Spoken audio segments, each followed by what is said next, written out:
Assalamualaikum warahmatullahi wabarakatuh. Saya Sekarwan Puji Utami, NIM 13519101006. Di sini saya akan menjelaskan tentang etika penelitian. Pengertian etika penelitian. Etik berasal dari bahasa Yunani, yaitu ethos. Istilah etika, bila ditinjau dari aspek etimologis, memiliki makna, kebiasaan, atau peraturan perilaku yang berlaku di masyarakat. Etik dapat diartikan nilai-nilai dan norma-norma moral yang menjadi pegangan bagi seseorang atau kelompok dalam mengatur tingkah lakunya. Etik penelitian adalah prinsip-prinsip moral yang diterapkan dalam penelitian. Etika penelitian berkaitan dengan beberapa norma, yaitu norma sopan santun yang memperhatikan konvensi dan kebiasaan dalam tatanan di masyarakat. 2. Norma hukum mengenai penegasan sanksi ketika terjadi pelanggaran. Dan yang terakhir, norma moral yang meliputi itikat dan kesadaran yang baik dan jujur dalam penelitian.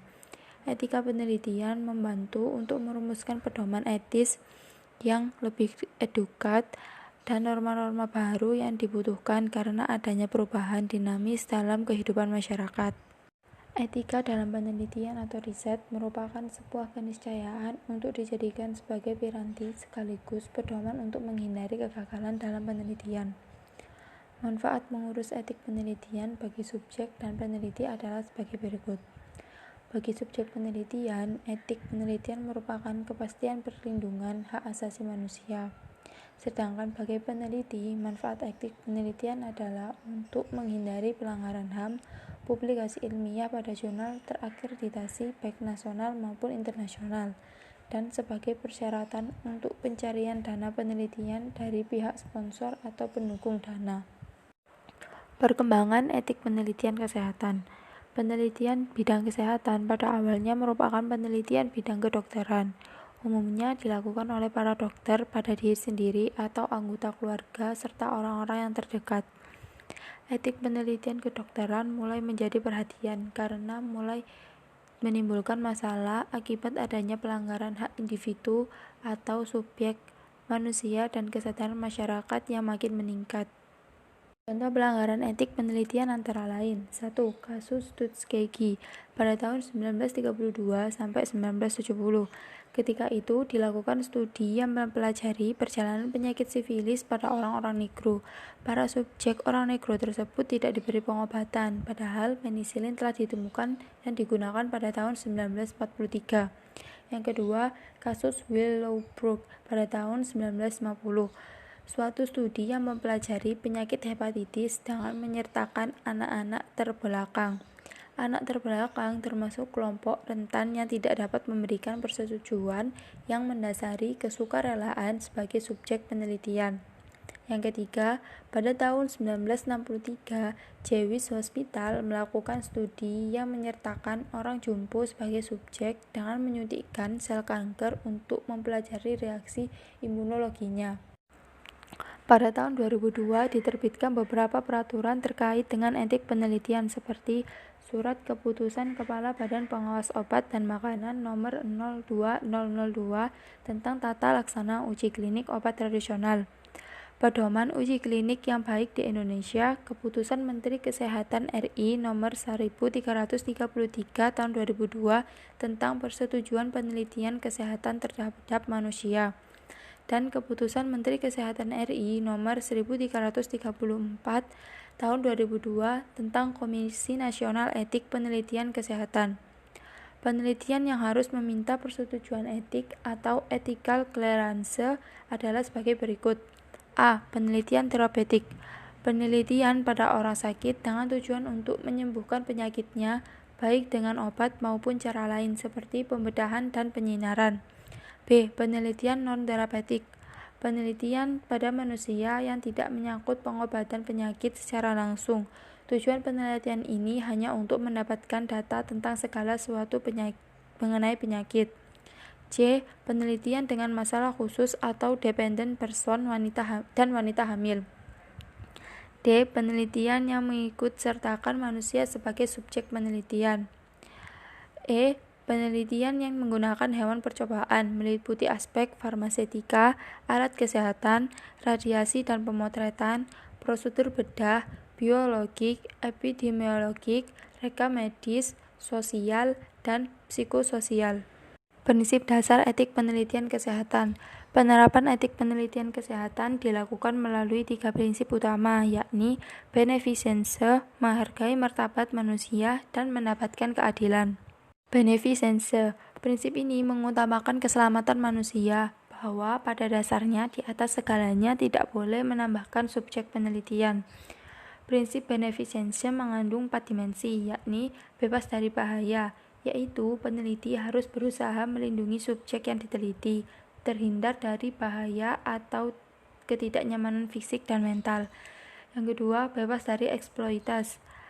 Keterlibatan peserta dalam penelitian tidak seharusnya merugikan mereka atau memaparkan mereka pada situasi yang mereka tidak disiapkan. Yang ketiga, manfaat dari penelitian. Manfaat penelitian yang paling penting adalah meningkatnya pengetahuan atau penghalusan pengetahuan yang akan berdampak pada subjek individu. Namun, lebih penting lagi apabila pengetahuan tersebut dapat mempengaruhi situasi disiplin dan anggota masyarakat. Yang keempat, rasio antar risiko dan manfaat. Peneliti dan penilai harus menelaah keseimbangan antara manfaat dan risiko dalam penelitian.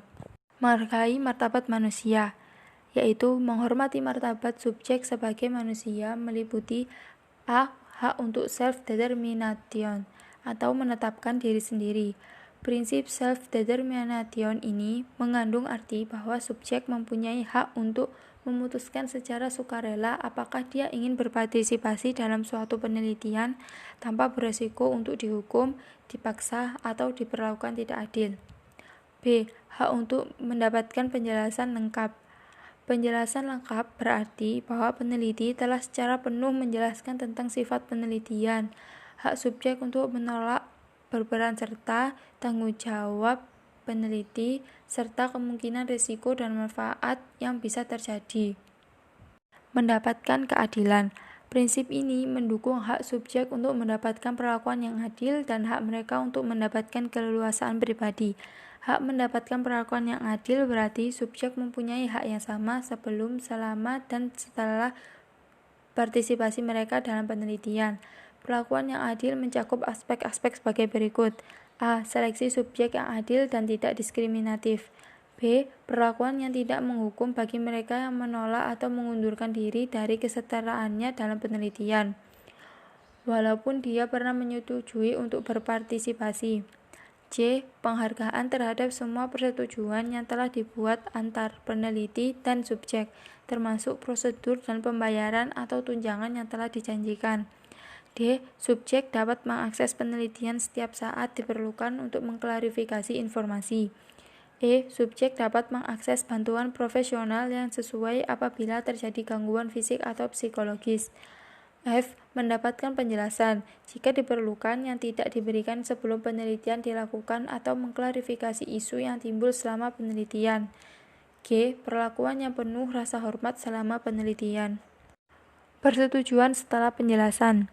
Persetujuan setelah penjelasan adalah persetujuan yang diberikan oleh seorang individu yang kompeten sesudah mendapatkan penjelasan yang diperlukan, cukup memahami informasi tersebut, dan setelah mempertimbangkan informasi tersebut membuat suatu keputusan tanpa ada paksaan, pengaruh yang berlebihan, bujukan, atau intimidasi untuk ikut dalam penelitian. Proses persetujuan setelah penjelasan harus dimulai dengan adanya komunikasi antara peneliti dengan calon subjek penelitian, bukan hanya peristiwa tunggal atau keharusan untuk menandatangani formulir. Dalam proses persetujuan setelah menjelaskan mementingkan adanya pertukaran informasi sehingga ada proses menjelaskan, mendengarkan, menjawab pertanyaan, mengulangi, dan menjamin pengertian antara peneliti dan calon subjek penelitian dari kontak awal hingga penelitian berlangsung. Persyaratan umum persetujuan setelah penjelasan atau PSP adalah sebagai berikut. Yang pertama, PSP harus diperoleh secara prospektif dari subjek atau wali subjek yang sah sebelum pelakuan pada subjek. Yang kedua, informasi harus disampaikan dengan bahasa yang sederhana dan mudah dimengerti. Yang ketiga, subjek harus diberikan cukup kesempatan untuk mempertimbangkan apakah ia mau berpartisipasi. Yang keempat, persetujuan harus diberikan tanpa paksaan atau pengurusan yang berlebihan. Yang kelima, subjek harus tidak dibuat untuk menyerahkan hak untuk ikut atau diberi kesan seolah-olah bahwa ia diminta untuk berbuat demikian. Yang keenam, PSB harus didapat dari subjek atau wali yang sah. Yang ketujuh, PSB dibuat tertulis, diketahui, dan ditandatangani oleh saksi. Dalam pembuatan PSB terdapat 8 unsur pokok yang harus termuat di dalamnya, yakni 1. Deskripsi tentang penelitian, 2. Resiko dan ketidaknyamanan, 3. Manfaat, 4. Alternatif prosedur dan pengobatan, 5. Jaminan kerahasiaan, 6. Kompensasi, 7. Kontak, 8. Partisipasi sukarela. Persetujuan setelah penjelasan juga harus mengandung unsur kontak dengan subjek memuat penjelasan tentang hal sebagai berikut. 1. Siapa yang dapat dikontak?